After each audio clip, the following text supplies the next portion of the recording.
Selamat malam teman-teman semua, apa kabarnya? Puji Tuhan.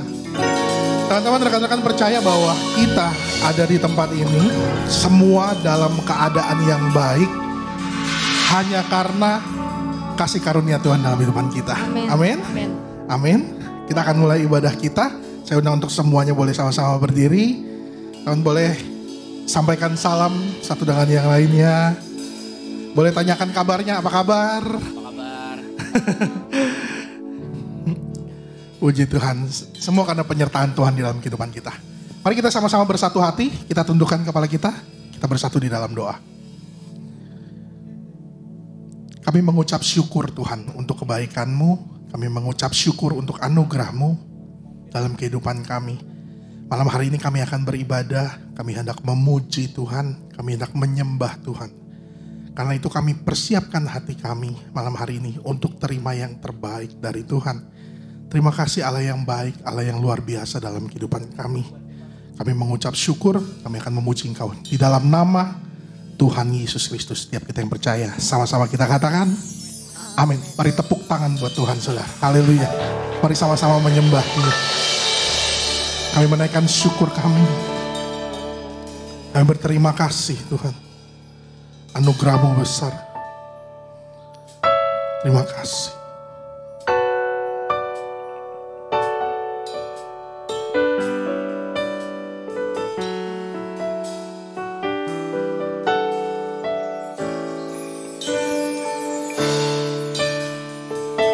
Firman-Mu berkata bahwa Engkau selalu bersama dengan kami, memegang tangan kami dimanapun kami berada Tuhan. Terima kasih buat anugerah dan kebaikan-Mu dalam kehidupan kami.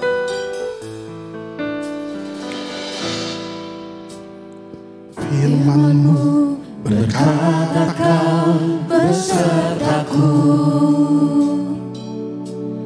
maka kuat roh dan jiwaku.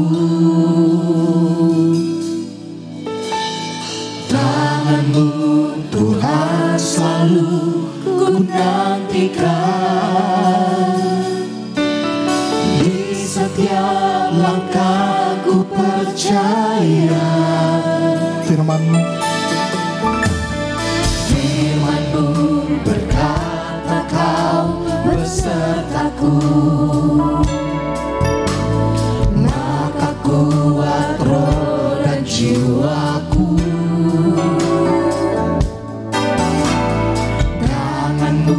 Tuhan selalu ku nantikan, di setiap langkah ku percaya. Dengan sayap-Mu ku akan terbang tinggi, di tengah badai hidup ku tak menyerah. Kekuatan dan perlindungan bagiku, pertolongan-Mu di tempat maha tinggi. Ku mengangkat tanganku, aku berserah. Kau ku nantikan, Kau yang ku sembah, Yesusku, Rajaku.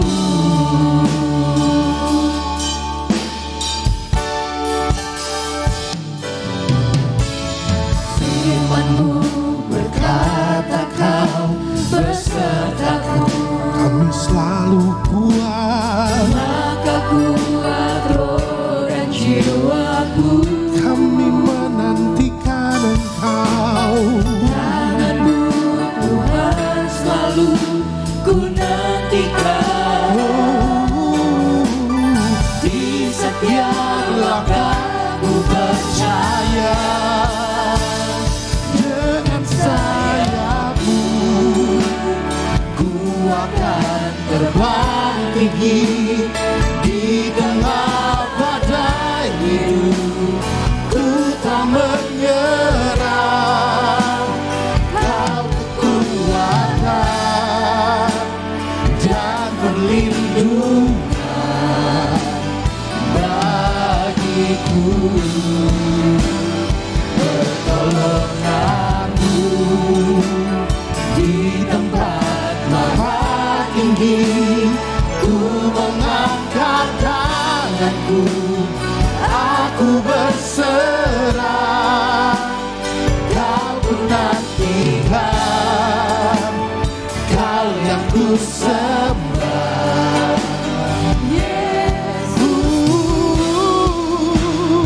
Dengan sayap-Mu ku akan terbang tinggi. Di tengah badai hidup ku tak menyerah, Kau kekuatan dan perlindungan bagiku. Pertolongan-Mu di tempat maha tinggi, ku mengangkat tanganku, aku berserah. Kau ku nantikan, Kau yang ku sembah. Yesusku, Rajaku, Kau ku nantikan, Kau yang ku sembah. Kau ku nantikan, Kau yang ku sembah. Kau ku nantikan, Kau yang ku sembah. Yesusku, Rajaku. Mari sembah Dia. Kami menantikan Engkau, Allah kami yang hidup, yang selalu memegang tangan kami. Di bawah kepak sayap-Mu kami merasakan damai sejahtera, kami merasakan sukacita, sebab hanya dalam hadirat-Mu tiada di tempat lain. Sebab hanya di dalam hadirat-Mu kami rasakan berkat sukacita. Di dalam hadirat-Mu kami rasakan damai. Sebab hanya di dalam hadirat-Mu kami rasakan aman sejahtera, Tuhan. Sebab hanya dekat dengan-Mu, sebab hanya dekat dengan-Mu kami rasakan tenang, kami rasakan tenang. Di bawah kepak sayap-Mu, di bawah naungan Engkau, tempat kami berlindung Tuhan, tempat kami berlindung Tuhan. Anugerah-Mu, kebaikan-Mu kami rasakan, kami rasakan. Sebab di bawah kepak sayap-Mu kami rasakan perlindungan-Mu Tuhan. Terima kasih. Kami rasakan Tuhan, kami rasakan Tuhan anugerah. Di saat badai bergelora, ku akan terbang bersama-Mu. Bapa Kau Raja atas semesta, ku datang sebab Kau ada. Jemaat Tuhan, mari nyatakan bersama. Jemaat Tuhan, Say, di saat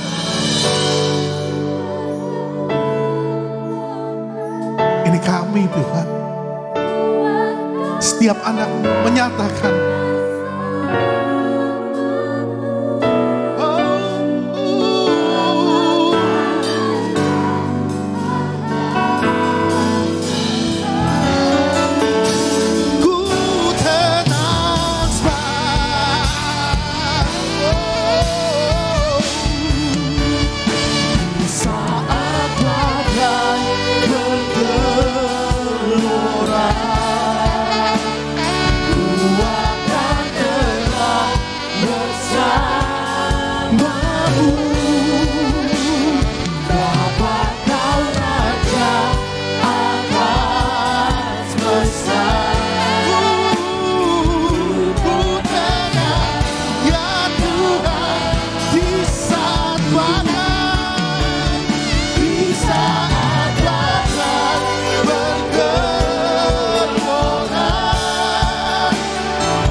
kami rasakan kebaikan-Mu sungguh nyata dalam kehidupan kami. Kami akan terus memuji Engkau, menyembah Engkau. Di dalam nama Tuhan Yesus Kristus, setiap kita yang percaya anak Tuhan, sama-sama kita katakan amin. Tepuk tangan bagi Tuhan, Allah yang luar biasa. Haleluya, kita mau bersorak, kita mau bernyanyi bagi Tuhan Allah kita. Siap saudara? Kita mau sama-sama bersuka cita malam hari ini ya hadapan Tuhan. Kita mau bersorak bagi Dia. Bersama bersorak dengan saya saudara ya. Haleluya.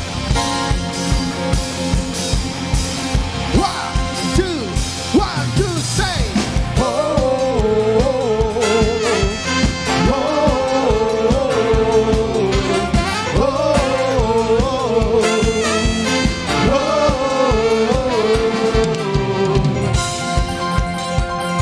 Mari saudara. Yesus kau kekuatan di hidupku, takkan gentar langkahku. Kau angkat tanganku di saat ku jatuh, Kaulah sumber kuatku. Lembah yang telah ku lewati, sebab Engkau sertaku. Dengan imanku diselamatkan oleh kuasa Yesus. Mari angkat kedua tangan kita di hadapan Tuhan. Angkat tanganku, ku sorakan haleluya. Nama-Mu berkuasa, surga bumi nyatakan. Ku angkat tanganku, nyatakan Kau hebat. Haleluya. Allah yang perkasa. Mari bersorak bagi Dia.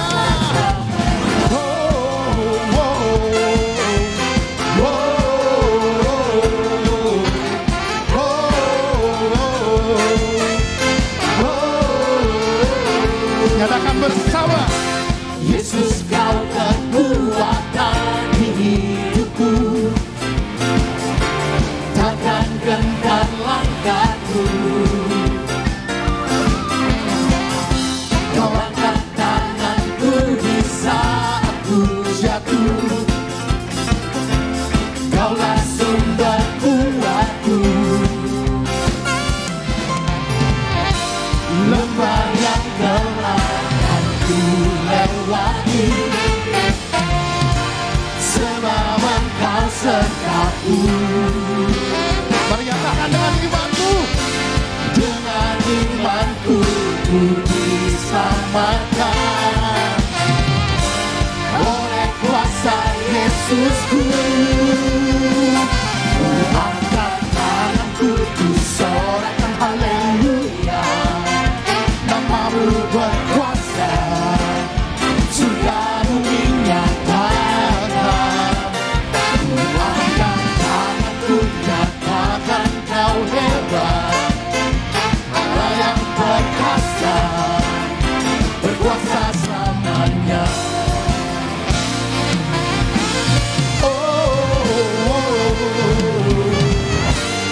katakan.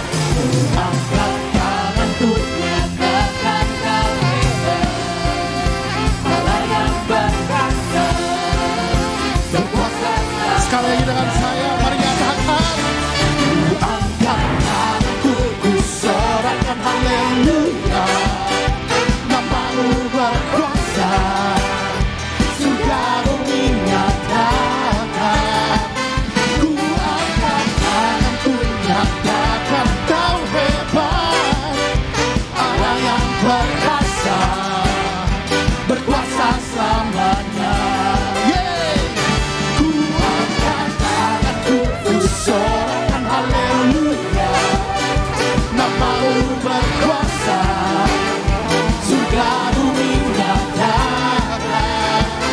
Ku angkat tanganku nyatakan kau hebat, Allah yang berkuasa, berkuasa selamanya.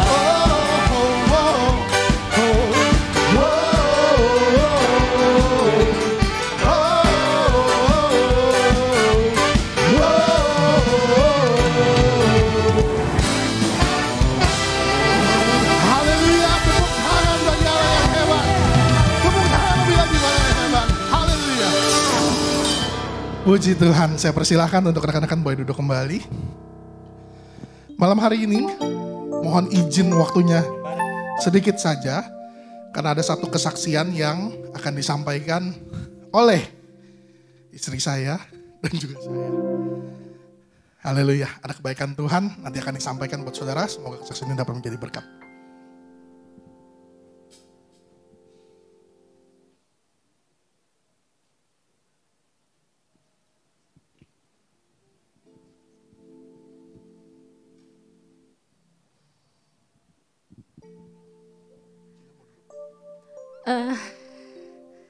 Somi turun dong, temenin dong sini. Kelihatan sayang di kamera sini, naik ke atas. Puji Tuhan, hari ini saya, gimana ya ngomongnya? Puji Tuhan, hari ini saya masih bisa berdiri di sini, masih bisa ikut kebaktian.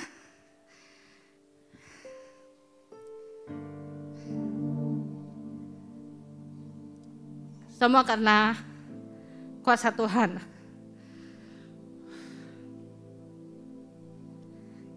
Kemarin lusa,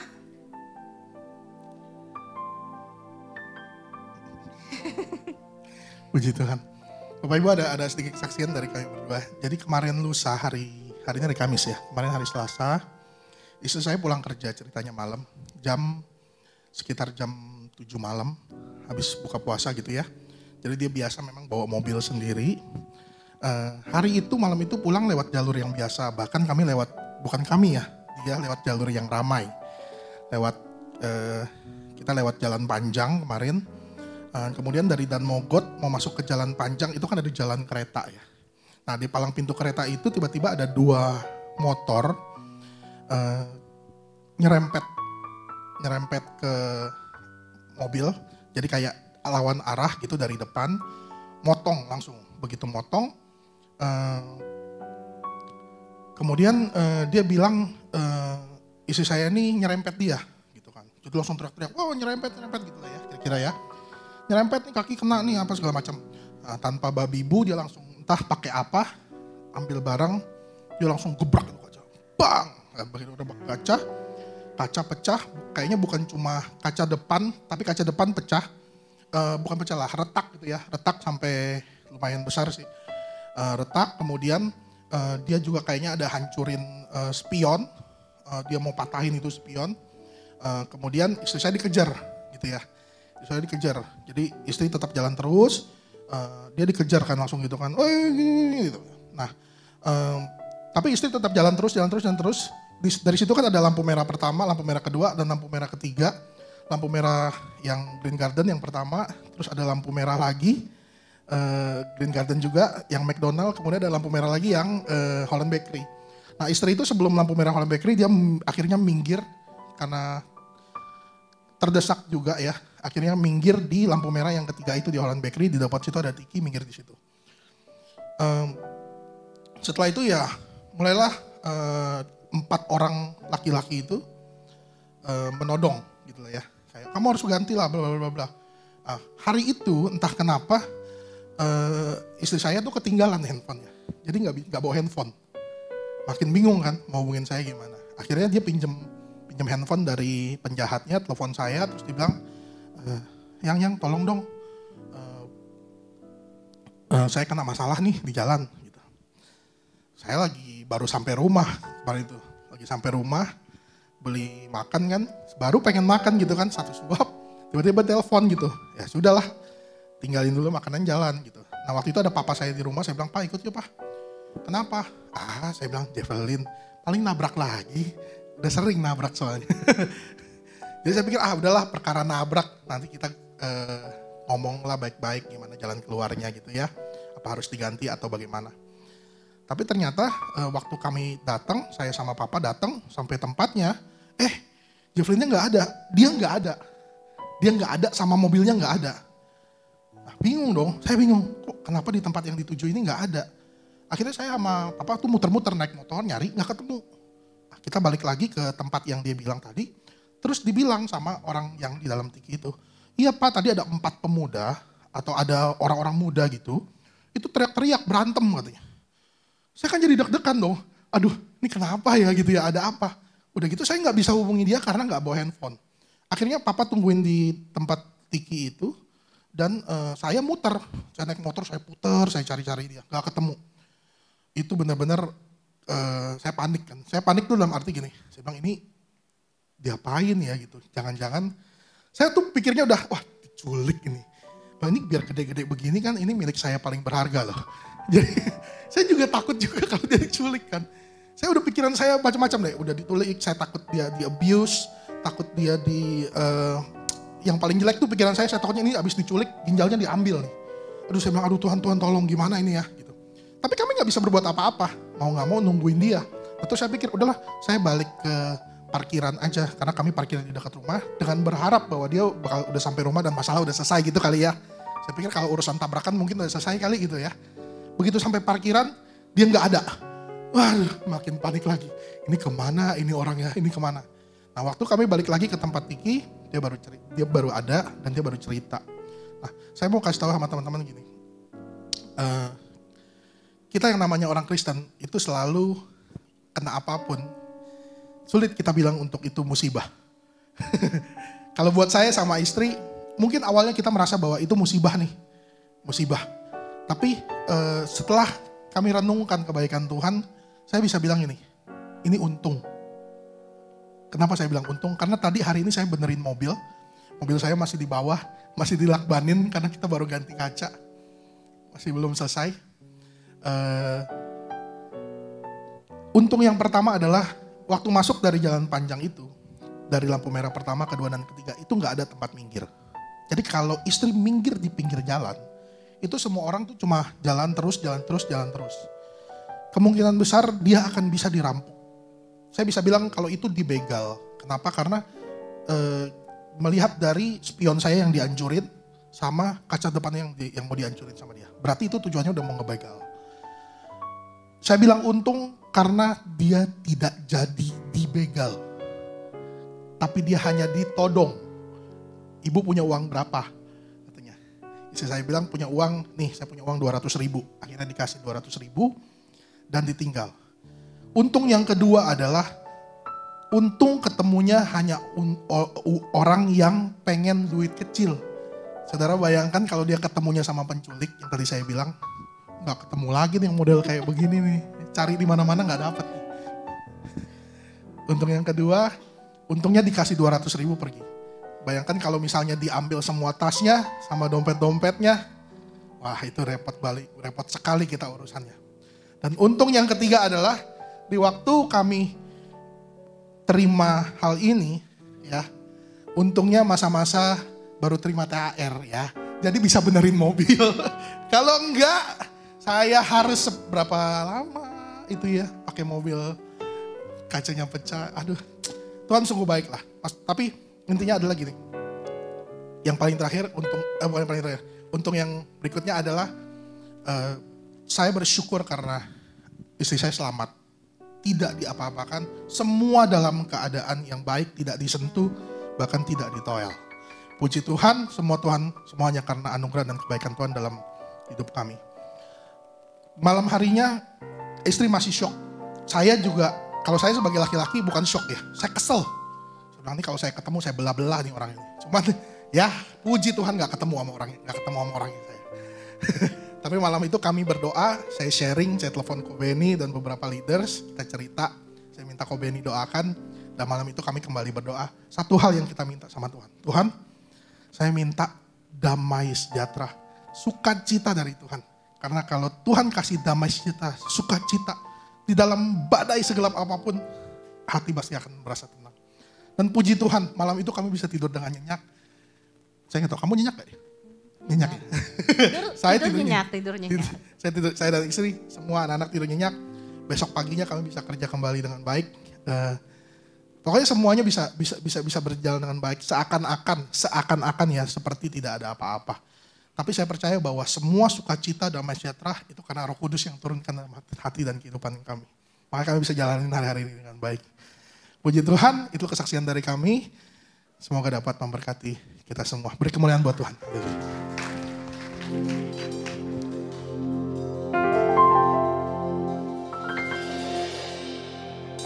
Saya undang untuk kita semua bangkit berdiri. Kita akan menyambut firman Tuhan pada malam hari ini.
Yesus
Dengan hormat saya serahkan kepada hamba-Mu.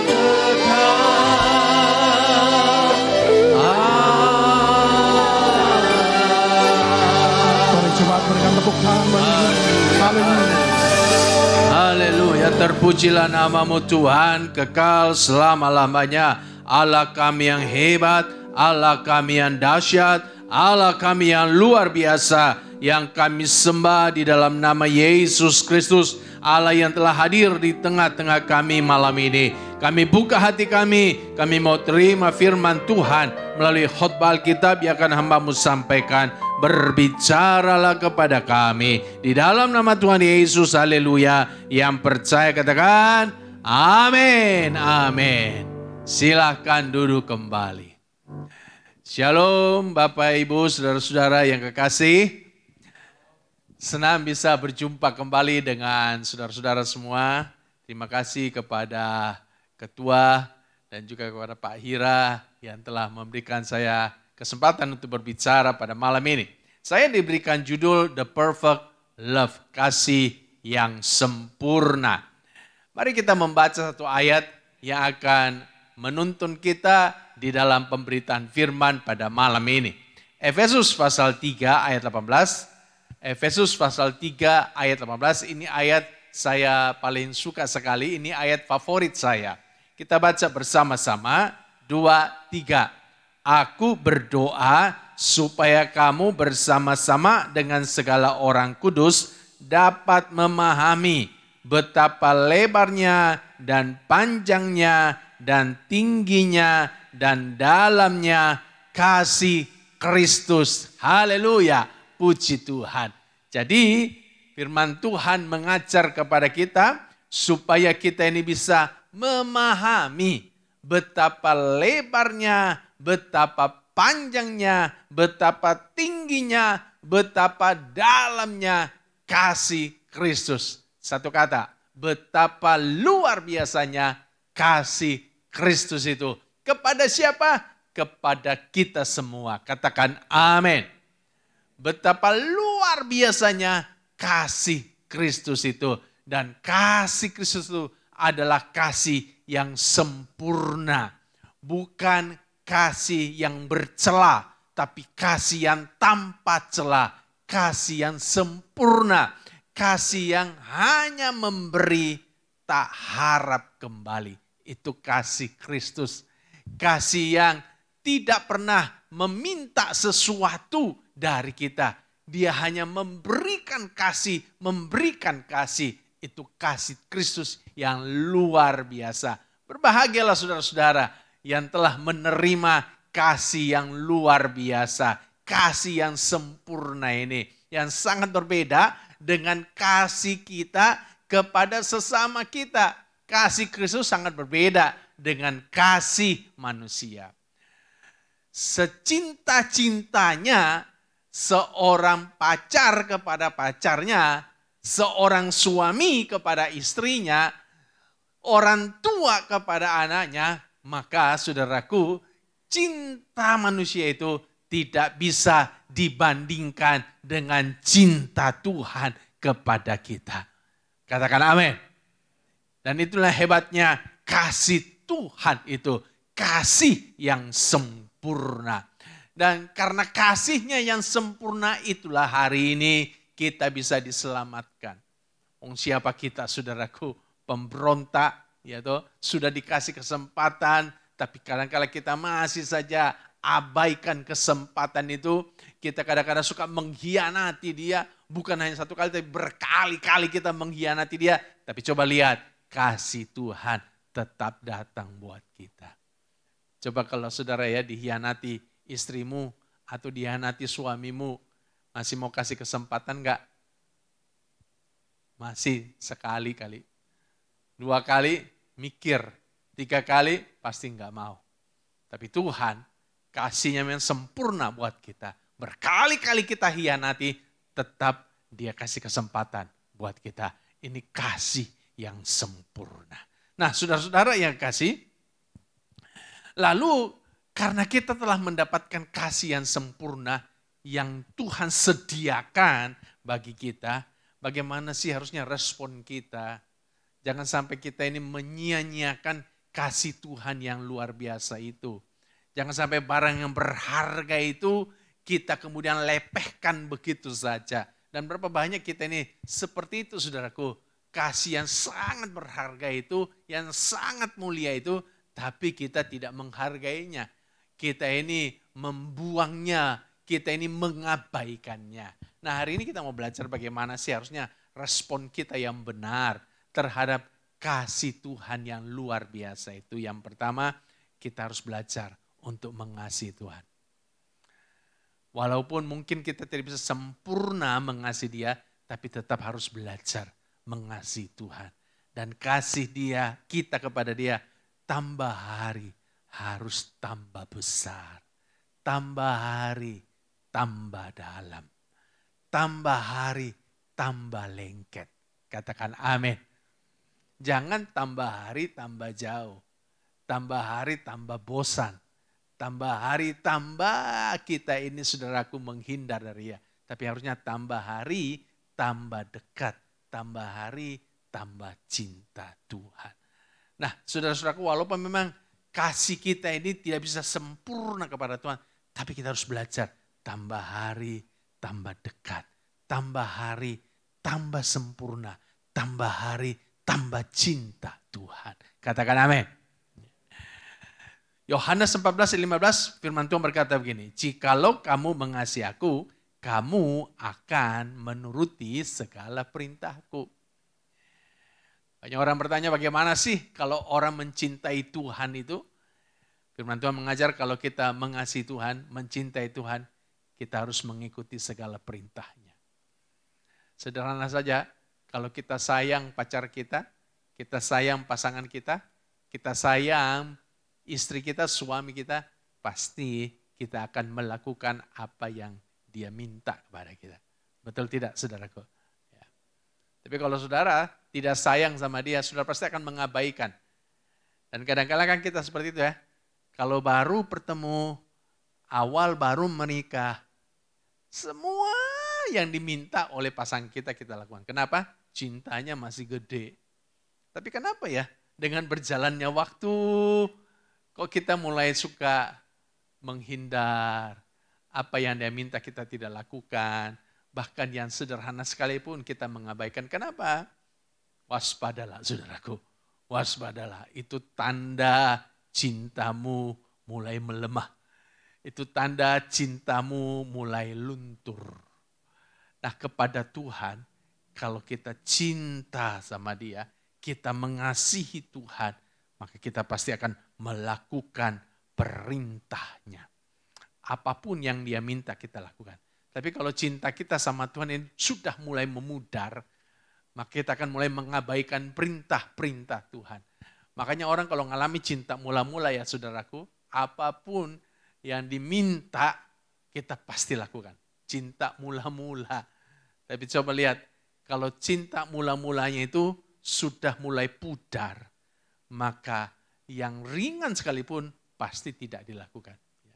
Kalau kita baru cinta mula-mula ya ibadah jam 7, kita jam 4 udah di depan pintu gereja. Cinta mula-mula. Kalau masih cinta mula-mula saudaraku ya, firman Tuhan menyuruh kita A, kita itu jangankan A, kita bisa melakukan A double porsi loh saudaraku. Kenapa? Cinta mula-mula.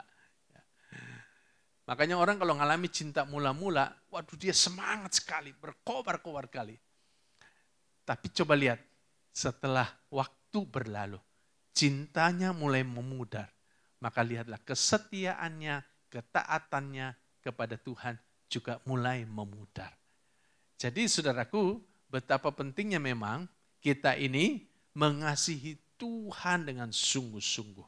Sebab kalau cinta kita melekat kepada Tuhan, kita akan melakukan segala perintahnya. Nah, jadi bagaimana kita respon kita? Maka respon kita yang pertama kita harus mengasihi Tuhan. Cinta mati-matian kepada Tuhan. Dan tandanya kita cinta mati-matian sama Tuhan, kita melakukan segala perintahnya. Hidup tanpa manipulasi, hidup tanpa tipu daya. Itu orang yang mengasihi Tuhan. Ya. Saudara-saudara, kalau dia berbisnis, maka dia tidak jual barang-barang KW. Hidupnya tidak manipulasi. Perkataannya tidak manipulasi, membohongi orang. Enggak. Kalau dia adalah karyawan, maka saudaraku, dia tidak korupsi waktu. Datang paling lambat, pulang paling cepat. Dia tidak mengkorupsi uang perusahaan. Dia tidak mengkorupsi inventaris perusahaan. Kenapa saudaraku? Karena dia hidupnya tanpa manipulasi. Kalau dia mahasiswa, dia bukan mahasiswa yang suka titip absen. Orangnya tidak hadir tapi tanda tangannya ada. Kayaknya pengalaman kita ini ya saudara ya. Orangnya nggak ada tapi tanda tangannya ada, titip absen. Ya.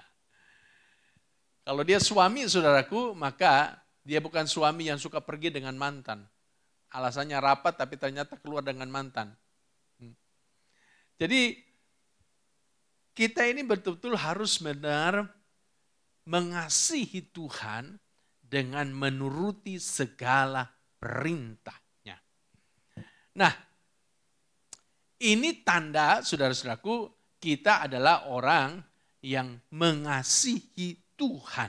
Kita mengasihi Tuhan dengan melakukan firman-Nya. Yang kedua, saudaraku, respon kita yang kedua adalah kita tidak hidup di dalam dosa. Ya.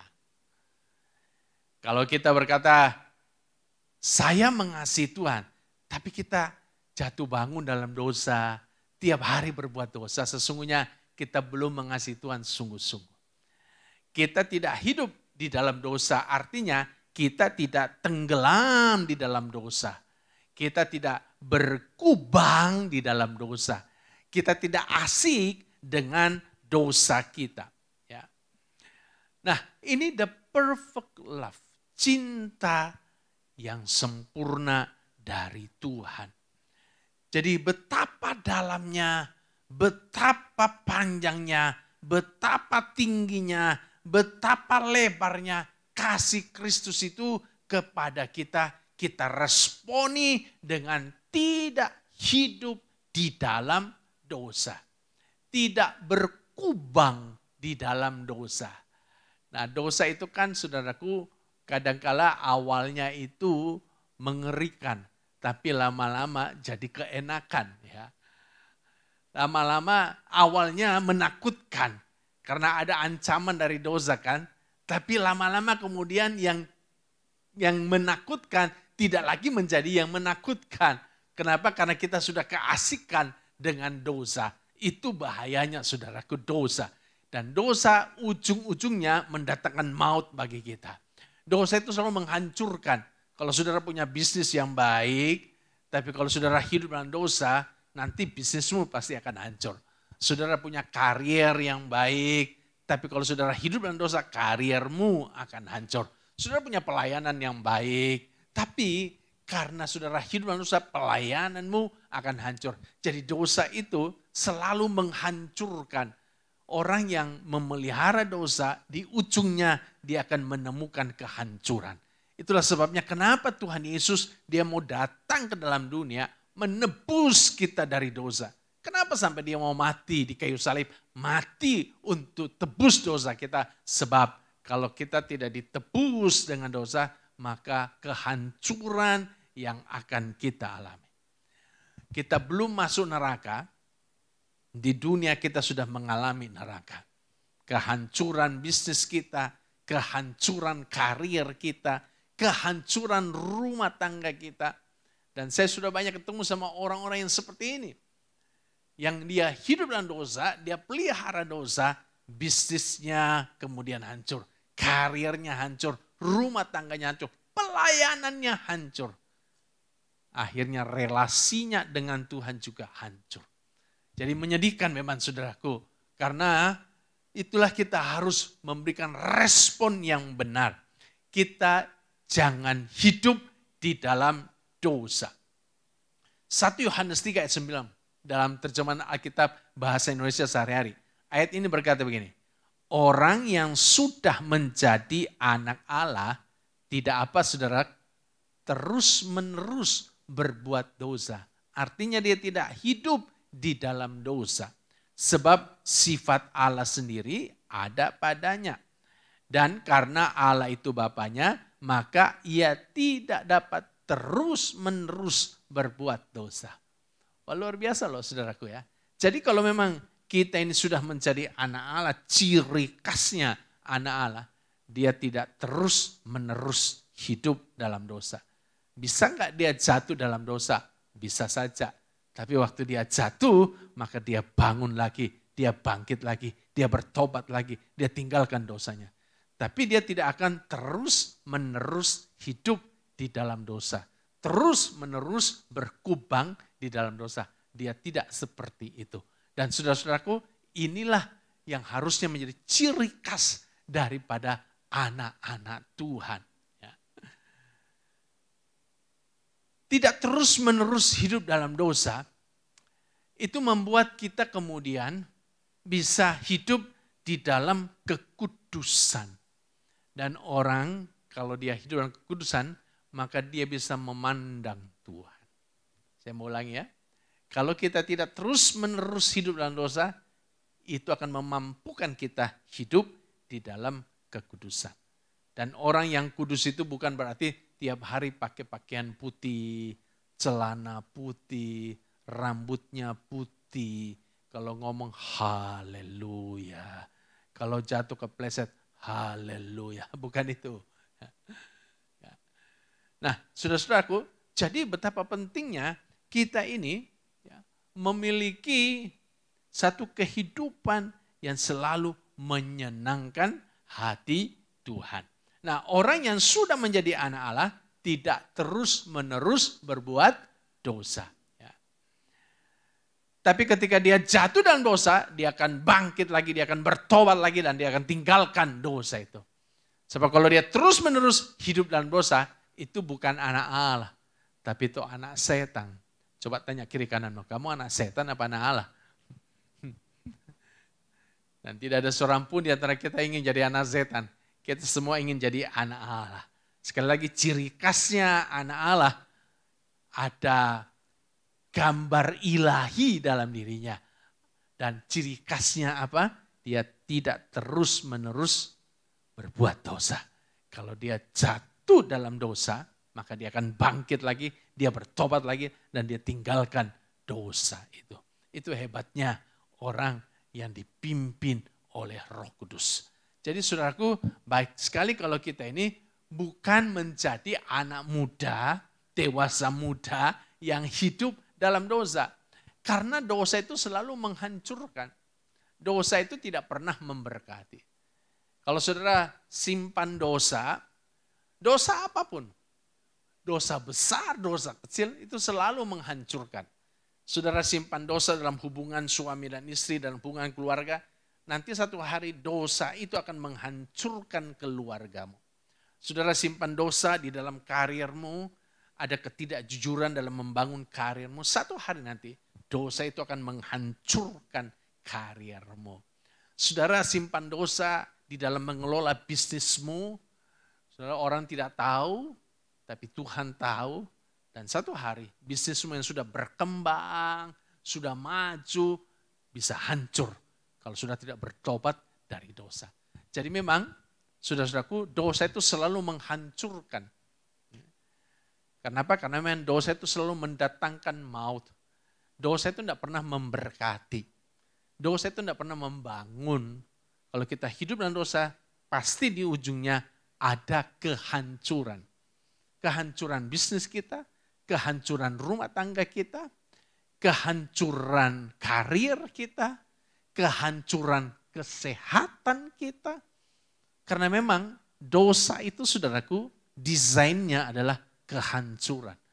Jadi dosa itu selalu ujungnya kehancuran. Desainnya memang seperti itu. Dosa itu tidak pernah memberkati. Wah, saya bikin dosa, bisnisku tambah diberkati. Saya hidup dalam dosa, waduh, hubunganku dengan suamiku, dengan istriku tambah harmonis. Enggak loh saudaraku, enggak.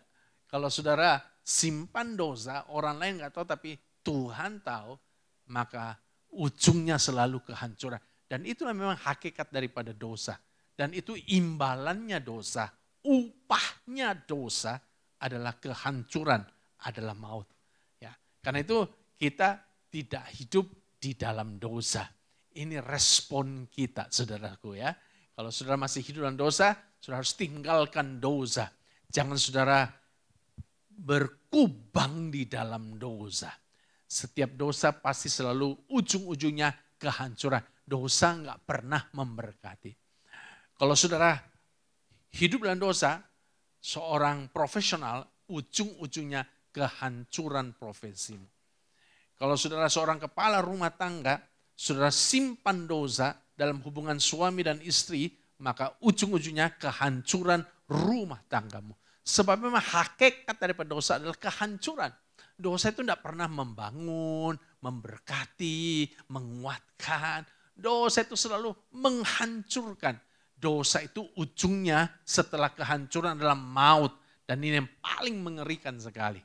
Itulah sebabnya kenapa Kristus perlu mati di kayu salib. Untuk apa? Supaya dia bisa tebus kita dari dosa. Supaya apa? Maut itu bisa dikalahkan. Jadi sudah lihat betapa pentingnya memang kita ini jangan hidup di dalam dosa. Sekali lagi, karena kalau kita terus-menerus hidup dalam dosa, dosa nanti akan menghancurkan kita. Ini respon kita. Respon kita yang pertama tadi, kita harus mengasihi Tuhan. Respon kita yang kedua adalah kita tidak hidup di dalam dosa. Katakan amin. Yang ketiga, respon kita yang ketiga saudaraku, kita harus bersaksi kepada orang lain. Jadi setelah kita mengasihi Tuhan, setelah kita ini tidak hidup dalam dosa, ini kan bicara tentang kita. Nah, kita harus sekarang mulai bicara tentang orang lain. Jangan hanya kita melulu, kita masuk surga, suami kita masuk neraka. Kita masuk surga, mertua kita masuk neraka. Kita masuk surga, tetangga kita masuk neraka. Jadi jangan hanya aku, tapi kita perlu melihat orang lain. Nah, saudaraku, jadi respon kita bukan hanya buat diri kita, supaya kita semakin mengasihi Tuhan dan berkat Tuhan semakin datang. Supaya kita tidak hidup dalam dosa sehingga kita diselamatkan. Tapi kita juga harus mulai melihat keluar kepada orang lain. Bersaksi kepada orang lain. Kalau kita baca dalam Kisah Rasul pasal 20 ayat 21.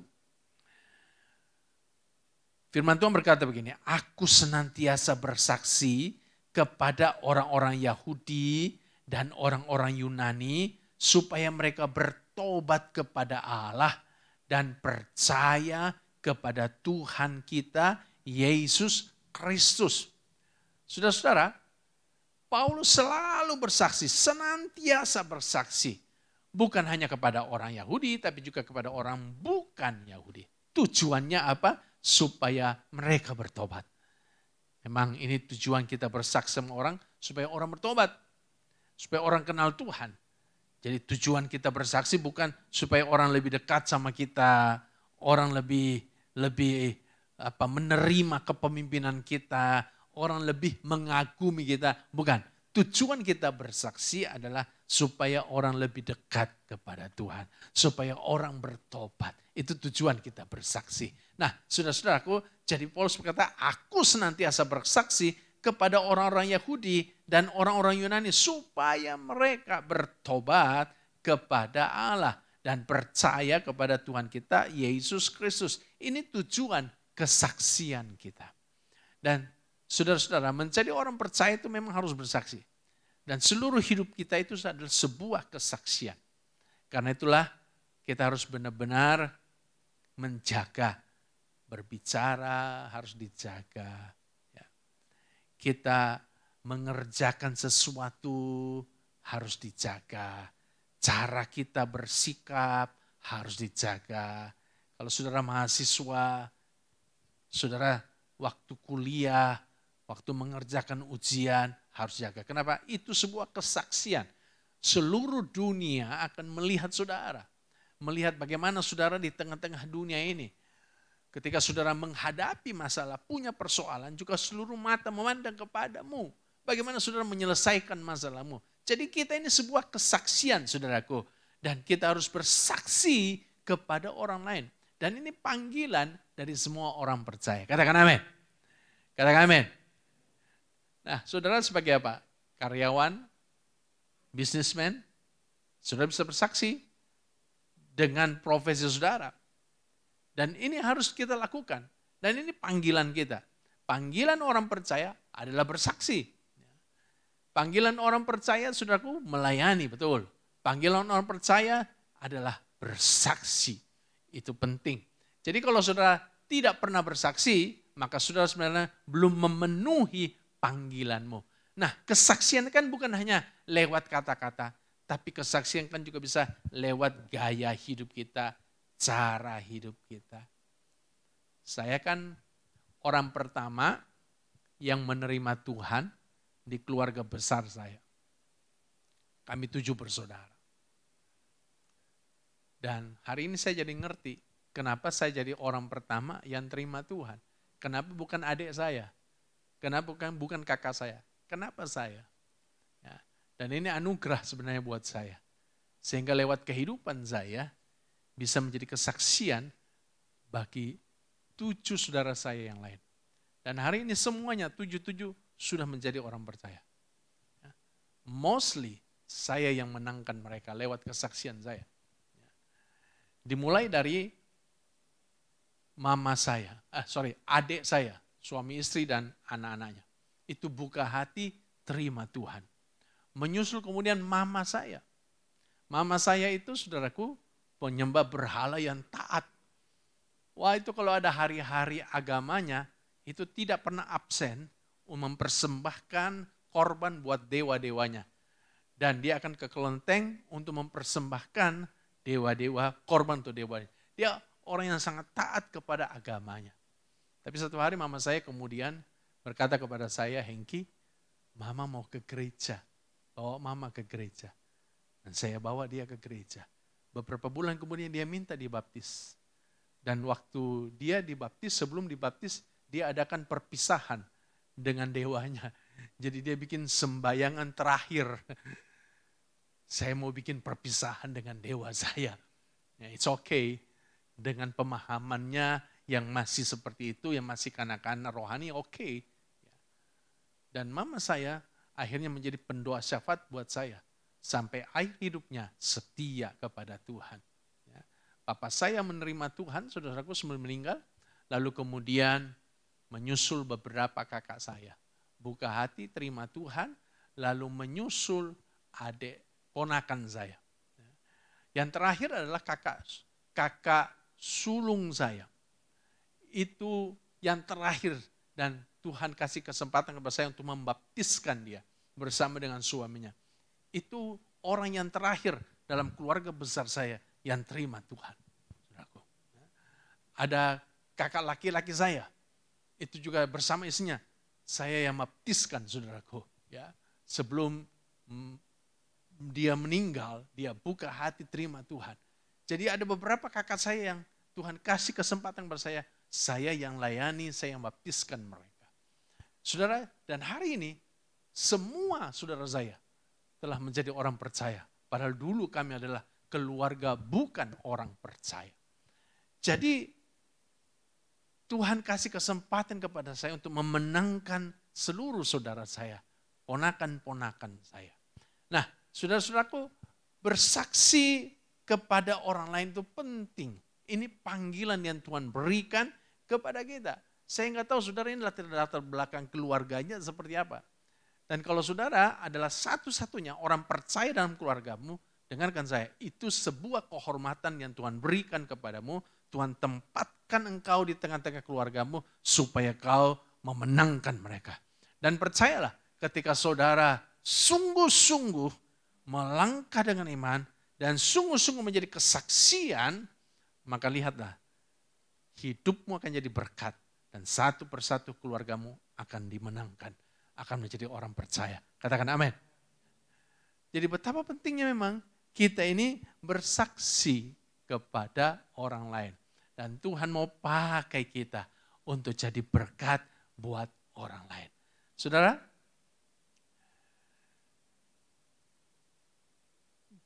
kakak saya yang laki-laki itu yang paling galak.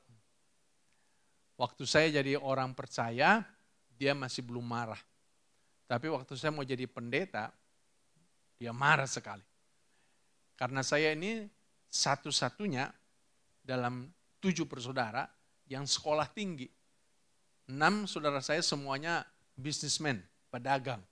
Jadi saya satu-satunya ini yang sekolah tinggi. Dan mereka biayai untuk sekolah tinggi. Ya. Dan memang saya sedang menyelesaikan untuk mendapatkan gelar insinyur saya. Tapi kemudian saya menerima panggilan Tuhan, saya tinggalkan sekolah kuliah saya, lalu saya mau sekolah Alkitab. Wah, kakak saya marah, saudaraku. Dia bilang, kamu itu mau jadi pendeta, kamu mau makan batu ya? Jadi dia marah sekali waktu saya ngambil keputusan untuk jadi hamba Tuhan. Tapi akhirnya kakak saya ini bersama istrinya, itu yang baptis adalah saya. Saya yang layani mereka. Sebelum saudaraku, ya kakak saya meninggal, buka hati terima Tuhan, dan saya baptiskan mereka bersama dengan istrinya.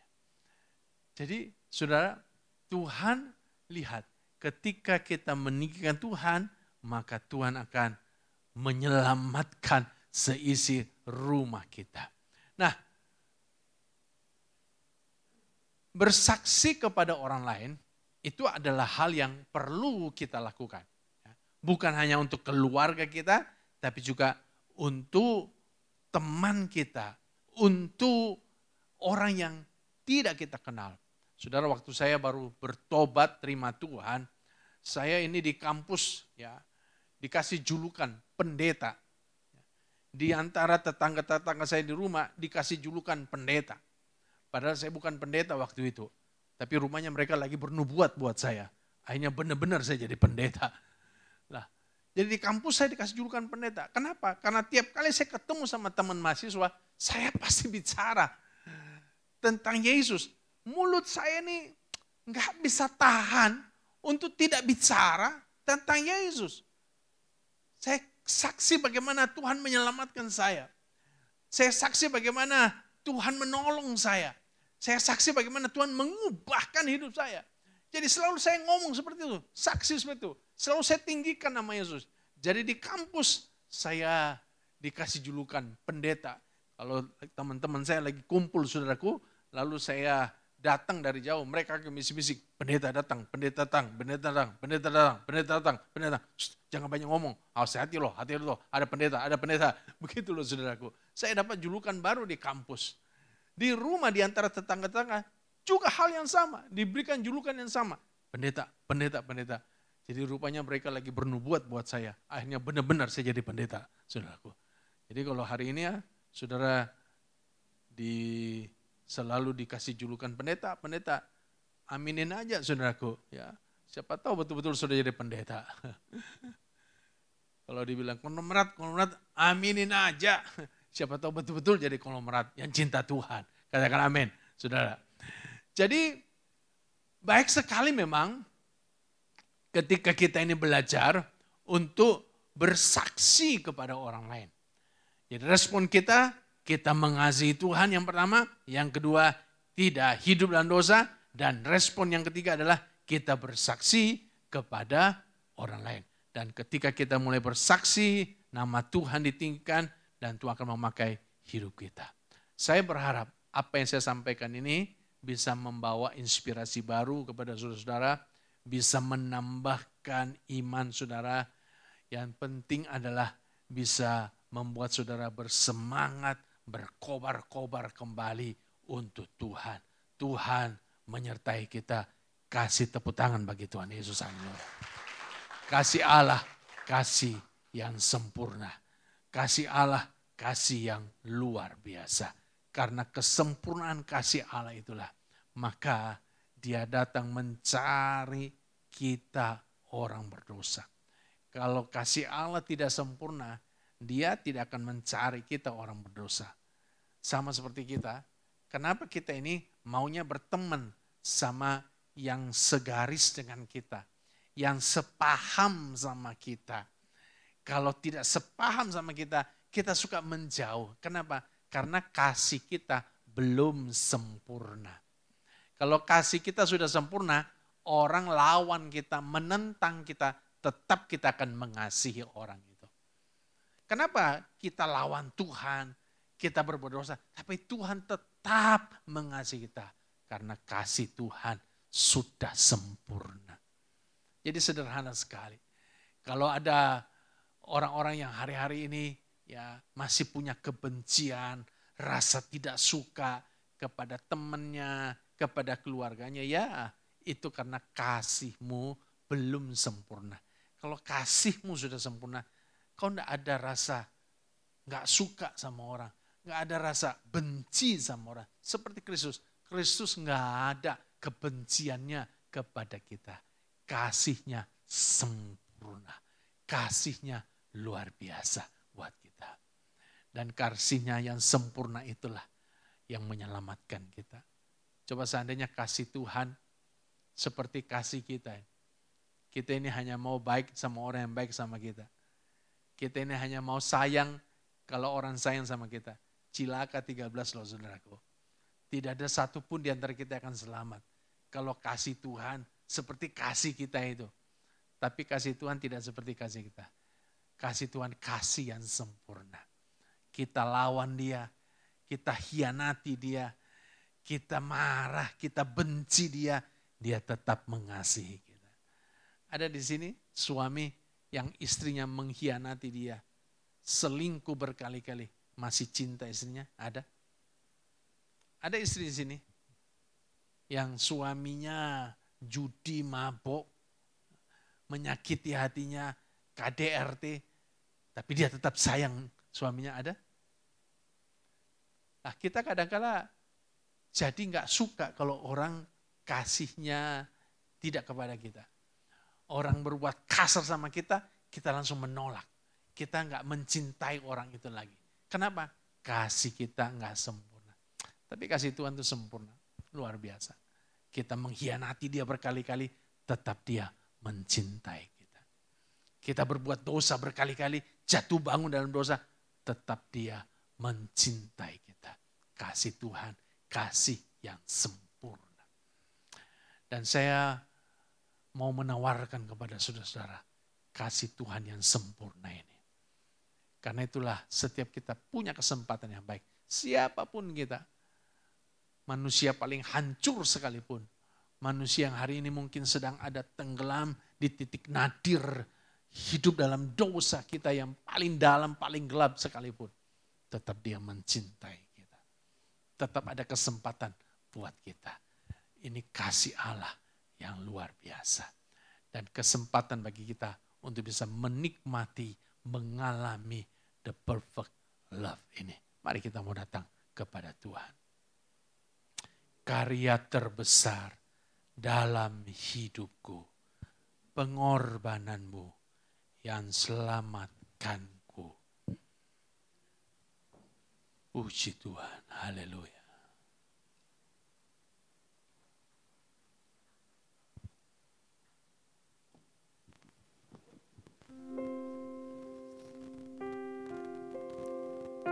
Karya terbesar dalam hidupku, pengorbananmu yang selamatkanku. Engkaulah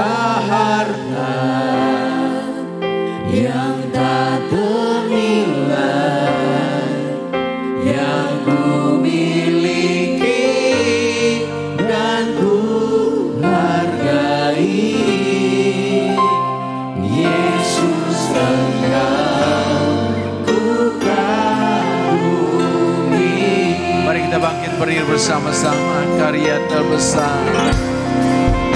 Karya terbesar dalam hidupku, pengorbananmu yang selamatkanku.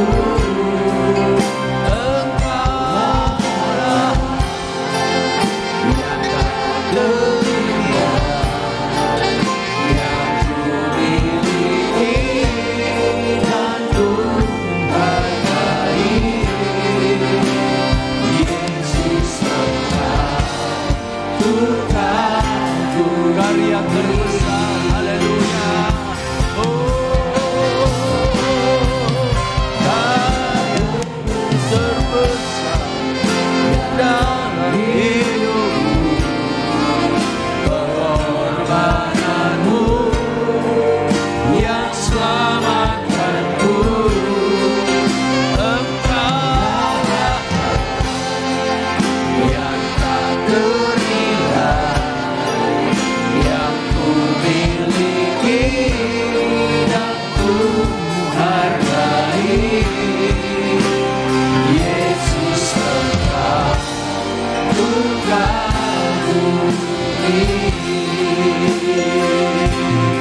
Saudara dengar saya, karena Tuhan memiliki kasih yang sempurna, itulah yang membuat kita orang berdosa yang memberontak kepadanya, yang melawang Dia, selalu punya kesempatan untuk bisa diselamatkan. Karena sesungguhnya kasih Allah kasih yang sempurna. Kesempurnaan kasih Allah menutupi dosamu dan dosaku. Kesempurnaan kasih Allah menutupi ketidaksempurnaanmu. Dan kesempurnaan kasih Allah mengangkat hidupmu dan bisa menyelamatkanmu. Kalau hari ini kau sadar, ya sayalah orangnya. Sayalah orangnya. Selama ini saya suka berontak kepada Tuhan. Saya suka melawan Tuhan. Tapi saya sadar betapa lebarnya, betapa panjangnya, betapa tingginya, betapa dalamnya kasih Tuhan yang disediakan bagiku. Dan hari ini aku mau terima kasih Tuhan itu. Aku mau ambil kasih Tuhan itu. Aku mau meraup semua kasih Tuhan itu. Aku mau menikmati kasih Tuhan itu. Mari taruh kedua tanganmu di dadamu. Kilabalabaralabata shandalalamalamalama. Shikanalalamalamalama sandalal. Urabata sikaralabalabaralabata shandalala. Oh haleluya, haleluya, haleluya. Shikanaralamalamalabata shindalalamala. Haleluya, haleluya, haleluya. Shindarabata karaladaralabalabalabalaba. Shindarabalabaralabalabata sakaralabala. Shikaralabalabalabalabata shandalala. Haleluya, haleluya, haleluya. Terima kasih Tuhan, terima kasih untuk kasih-Mu yang besar, kasih-Mu yang luar biasa.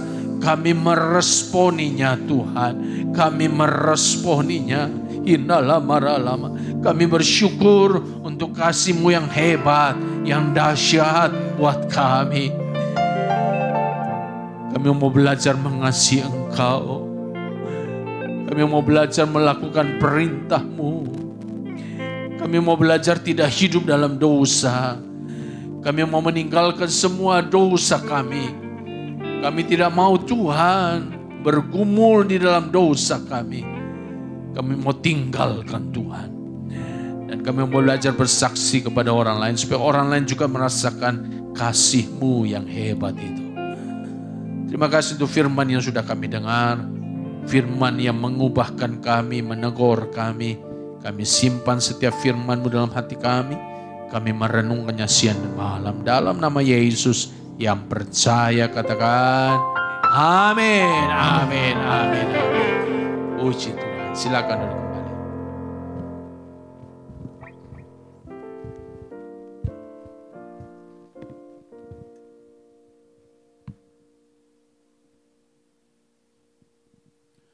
Puji Tuhan. Setiap kita yang diberkati oleh firman Tuhan, boleh sekali lagi tepuk tangan buat Tuhan kita yang luar biasa. Haleluya. Kami mengucapkan banyak terima kasih kepada Bapak Pendeta Hengkiso yang sudah menyampaikan firman hari ini. Tuhan Yesus memberkati.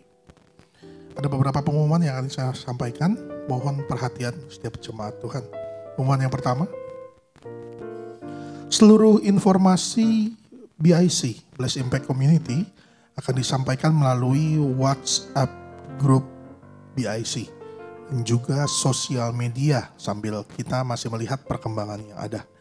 Jadi teman-teman silahkan boleh nanti mengecek setiap sosial media supaya mendapat informasi paling terupdate dari Bless Impact Community. Berikutnya, ibadah BIC Kamis depan, ya, tanggal 5 Mei 2022 akan ditiadakan. Sekali lagi, Kamis depan ibadah ditiadakan, namun kita akan kembali onsite pada tanggal 12 Mei, 2 minggu lagi. Pengumuman yang berikutnya, jadwal doa dan puasa masih diadakan setiap hari Selasa dimulai dari hari Senin malam pukul 10 sampai dengan Selasa jam 3 sore. Dan saya undang untuk setiap jemaat Tuhan untuk dapat berpuasa dan berdoa bersama untuk wadah kita. Bagi rekan-rekan yang memiliki pergumulan, kami persilakan untuk dapat menghubungi tim doa dari Bless Impact Community di nomor yang ada di layar. Bila doa saudara dijawab oleh Tuhan, silakan menghubungi nomor yang sama supaya dapat memberikan kesaksian bagi kita semua. Selalu menghimbau untuk menerapkan protokol kesehatan sampai dengan pandemi ini berakhir, dan semoga kita semua selalu diberikan kekuatan dan kesehatan oleh Tuhan. Puji Tuhan. Demikian pengumuman yang dapat saya sampaikan. Selanjutnya saya serahkan kepada Kobi.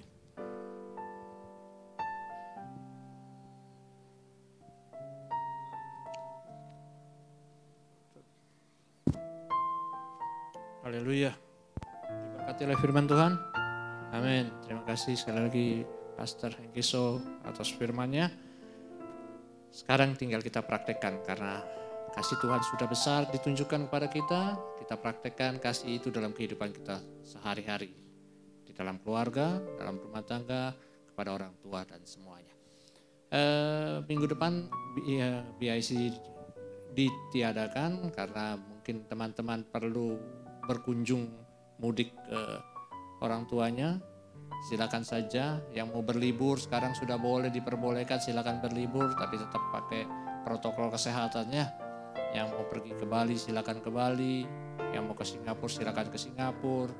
Di Singapura katanya semua orang Indonesia sekarang di sana itu. Ada yang bilang, kok ini nggak ke sini? Nggak, udah orang Indonesia di mana-mana di sana. Kalau mau pergi ke sana silakan aja. Nikmati berkat Tuhan yang Tuhan curahkan dalam kehidupan kita. Kalau ada kesempatan mau berlibur silakan. Dan minggu depan doa puasa kita saya liburkan juga. Jadi kalau teman-teman mau liburan terus ikut puasa kan gak enak kan? Silakan. Untuk minggu depan kita liburkan doa puasa kita BIC yang setiap Selasa.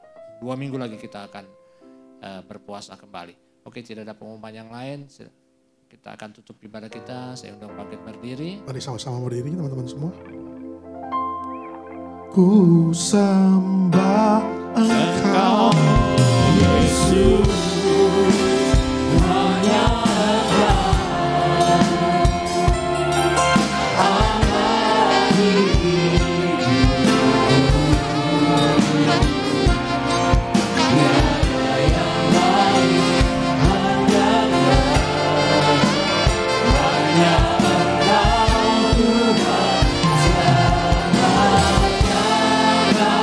Tetap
Allah selama-lamanya. Dan Engkau adalah tetap Allah dalam hidup kami selama-lamanya. Hamba mengucap syukur Tuhan, ibadah malam hari ini boleh terjalan dengan baik. Dan hamba mengucap syukur Engkau hadir di ibadah kami. Engkau sudah memberkati kami lewat firman-Mu kembali. Dan hamba mengucap syukur semuanya jadi semua karena kebaikan-Mu. Hamba berdoa untuk pendeta Hengkiso Tuhan, Engkau pakai dia dengan luar biasa. Dimanapun Engkau utus dia, banyak jiwa dimenangkan melalui hidupnya. Terpujilah Engkau kekal selama-lamanya. Tuhan, hamba berdoa untuk para pelayan-Mu yang ambil bagian pada malam hari ini. WL, singer, pemain musik, LCD, asyir, apapun juga pelayanan yang mereka ambil. Mereka sudah kerjakan dengan sepenuh hati dan Engkau disenangkan. Begitu hamba memberkati mereka. Diberkatilah semua yang ambil pelayanan pada hari ini Tuhan. Tuhan, hamba berdoa untuk gembala kami, Om Paul dan Tante Paul di masa yang usia yang lanjut. Tapi kami berdoa kepadamu biar kasih setia-Mu tetap ada Tuhan atas gembala kami. Pelihara hidup mereka, beri kekuatan, kesehatan dalam kehidupan mereka. Berkati juga wakil gembala kami Kosemi Tuhan. Tuhan, hamba berdoa juga untuk pemerintah kami Indonesia, biar di dalamnya kami bebas memuji besarkan nama-Mu. Diberkatilah presiden kami dan para menteri dan wakil semuanya Tuhan. Engkau urapi, beri hikmat sehingga kami di dalamnya sekali lagi bebas memuji membesarkan nama-Mu. Persembahan yang sudah jemaat-Mu bawa, hamba berdoa biarlah apa yang mereka tabur akan mereka tuai berkelipatan kali ganda sesuai dengan firman-Mu di dalam nama Tuhan Yesus. Tuhan, hamba berdoa untuk kami, untuk jemaat-Mu yang mungkin punya rencana liburan, bahkan yang hari ini sudah berangkat liburan, hamba berdoa dimanapun mereka berada, Engkau sertai, lindungi dan berkati mereka, biar mereka menikmati masa-masa liburan mereka di dalam kasih karunia Tuhan, dan jaga mereka, hindarkan mereka dari virus-virus COVID yang ada. Terpujilah Engkau kekal selama-lamanya. Engkau Allah kami, Engkau Tuhan kami. Di akhir ibadah ini, hamba membawa hidup kami ke hadapan-Mu, dan sekarang Tuhan, Kau tumpangkan tangan-Mu ke atas kami semua. Diberkatilah kiranya kehidupan kami semua. Di dalam nama Bapa, Putra, Roh Kudus, yaitu Tuhan Yesus Kristus akan menyertai kami, menyertai kita dari hari ini sampai Maranatha. Tuhan datang kembali. Terpujilah Engkau selama-lamanya. Terima berkat ini dalam nama Tuhan Yesus. Haleluya. Amin. Tuhan Yesus memberkati. Amin. Tuhan Yesus memberkati kita semua.